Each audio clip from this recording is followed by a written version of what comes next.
Hi students, as a part of engineering chemistry, today I am going to explain you about the easiest unit but somewhat tricky. That particular unit is the water and its treatment. Water and its treatment. Right. Now I am damn sure that if you are going to listen these particular videos related to the water and its treatment, definitely you are going to get the full marks in this particular unit. Right. So listen to the classes, listen to the videos very carefully. The first topic in this particular unit is the types of water. The types of water. Now, what is the criteria by which the water has been classified? The criteria by which the water has been classified is by treating the water with the soap. By treating the water with the soap, and after getting the result, when the water is treated with the soap, the water is classified into two types. So that is nothing but the first one is the hard water and the second one is soft water. Now based upon which criteria this classification is made? Based upon the treatment of the water with the soap. So based upon that particular criteria only, we are going to discuss these types of water. The first one is hard water. Now what do you mean by hard water? The water which does not produce lather with soap is called hard water, which does not produce lather. Instead of producing the lather, it produces the white precipitate on the surface of any of the substance. For example, if you are bathing with this particular hard water, you are going to observe the whitish layer on the surface of your skin. If you are going to wash the utensils, you can observe the white precipitate on the surface of the utensils. And if you are going to wash the cloths making use of the hard water, you can observe the whitish layer on the surface of the cloths. And then what is that white precipitate? That white precipitate which is going to be produced when the water is treated with the soap, when the hard water is treated with the soap, is called as scum. It is called as a scum. SCUM. The white precipitate which is going to be obtained when the hard water is treated with the soap is called as a scum. Alright. Now, here comes what is hard water. The water which does not produce lather with the soap, instead of producing the lather, it is producing the white precipitate which is so called as a scum, right? But what is the reason why instead of producing the lather, why when the hard water is treated with the soap, why it is producing the white precipitate which is so called as a scum? Now let us discuss that. The hardness of the water is due to the presence of calcium and magnesium salts. It is due to the presence of calcium and magnesium salts.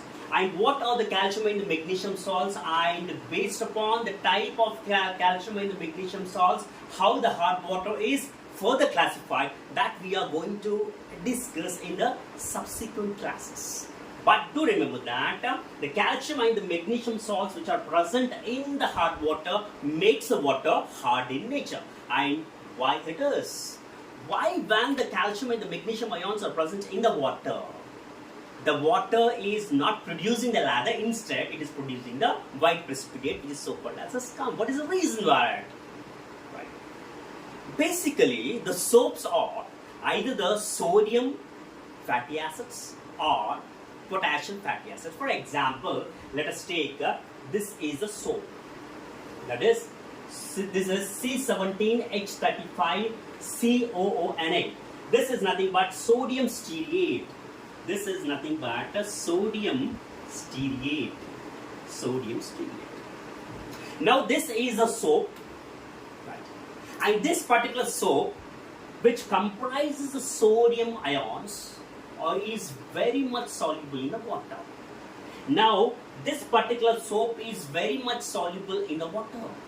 Now we have to discuss why this particular sodium stearate, which is the soap, is very much soluble in the water. This particular soap is very much soluble in the water because of the presence of the sodium ions. Instead of the sodium ions, there can be the potassium ions as well. So because the soap is either the sodium fatty acid or the potassium fatty acid. Right. Now how? Now these sodium and potassium ions which are a part of the soap are easily moving ions. Easily moving ions. Easily moving ions means because why they are easily moving? Because the sodium and potassium which are a part of the soap molecules are lighter in weight.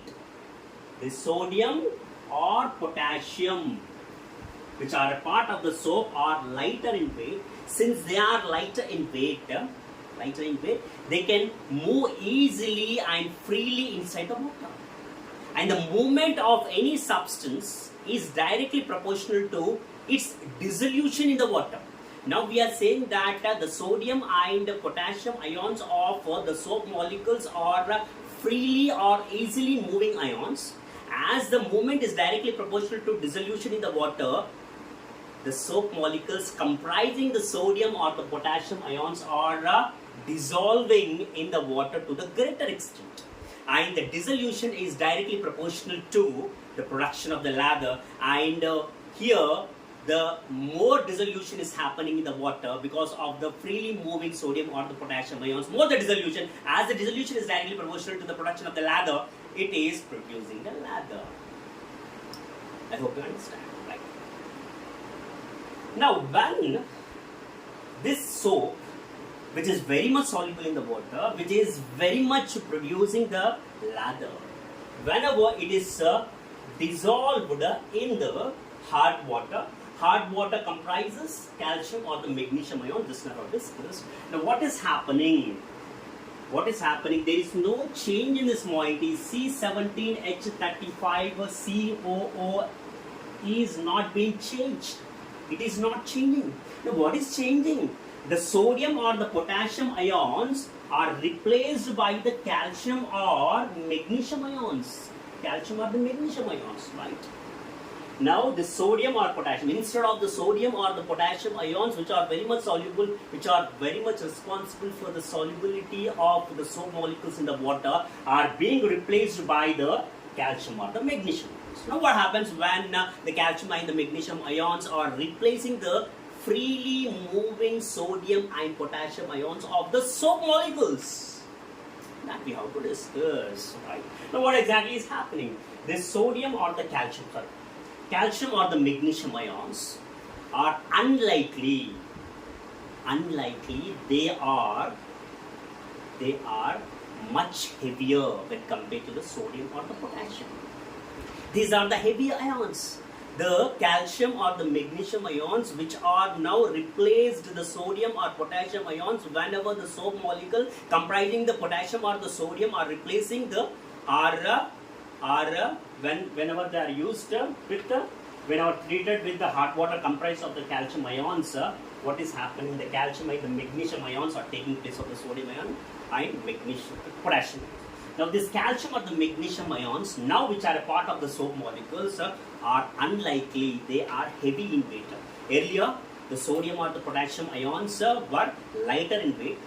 Since they are lighter in weight, and as the lighter the weight, more the dissolution happened. More the dissolution, and the dissolution is directly proportional to production of the lather. The lather has been produced to the greater extent. But here, what is happening? Calcium or the magnesium ions, now which are being replacing the sodium or the potassium ions, when the soap molecules are treated with the hard water comprised of the calcium and magnesium ions, now these are heavy. Since these are heavy, they are not easily soluble in the water. They are not getting dissolved in the water to the greater extent. I already have explained you clearly that dissolution is directly proportional to the production of the lather, and here the solubility is less, that is dissolution is less. As the dissolution is directly proportional to the production of the lather production is less, or no lather is being produced. So this is the reason why when the hard water, whenever the hard water is used or whenever the soap molecules are dropped into the hard water, as the easily movable sodium or the potassium ions which are part of the soap are being replaced by the hardly movable calcium and the magnesium ions. This is the reason the hard water is not going to produce much lather, unlikely as such as our soft water. I hope you understand this. So this is about hard water. Now what is soft water? Soft water, and before that, what is hardness? What is hardness? This property of, this is very important. What is hard water? This is important. Next, what is hardness? What is hard water? The water which does not produce the lather with the soap, instead produces the white precipitate on the surfaces, which is so called as scum. That is nothing but the hard water. Now what is the hardness? This property of the water, without producing the lather, instead producing the white precipitate, which is so called as scum, is called as hardness. Is called as the hardness. Or hardness is a property of the water by virtue of which it does not produce lather, instead produce white precipitate on the surface, which is called as scum. Right. Now what is soft water? Soft water, the water which produce lather with soap. Simple. The water which produce lather with the soap is called as soft water. And what is softness? This property of the water by virtue of which it is producing the lather is called as softness. Right. Now what is the reason why the water is soft? Just imagine, it is exactly reverse. The water is soft because due to the absence of calcium and the magnesium ions. Now when there are no calcium and the magnesium ions, what is going to happen in the water? When there are no calcium and the magnesium ions, this reaction won't happen, right? This reaction is not there. When this reaction is taking place, whenever the water comprises the calcium and the magnesium ions, isn't it? When there are no calcium and the magnesium ions, then the reaction won't happen. When the reaction won't happen, this sodium remains as it is. Sodium or the potassium remains as it is. There is no replacement. There is no replacement means the lighter ions were there earlier. Lighter ions are there later. So lighter the ions, more is the dissolution, more is the movement, more is the dissolution, more is the dissolution. As the dissolution is directly proportional to the production of the lather production is more. Right? So this is about the types of water. I hope you understand. The only thing is, in the next class, I am going to explain about the types of hardness. Already I have explained to you that the hardness of the water is due to the presence of the calcium and the magnesium ions. But based upon the type of calcium and the magnesium ions, the hardness is classified into two types. What are they? We are going to explain in the next class. Thanks for watching.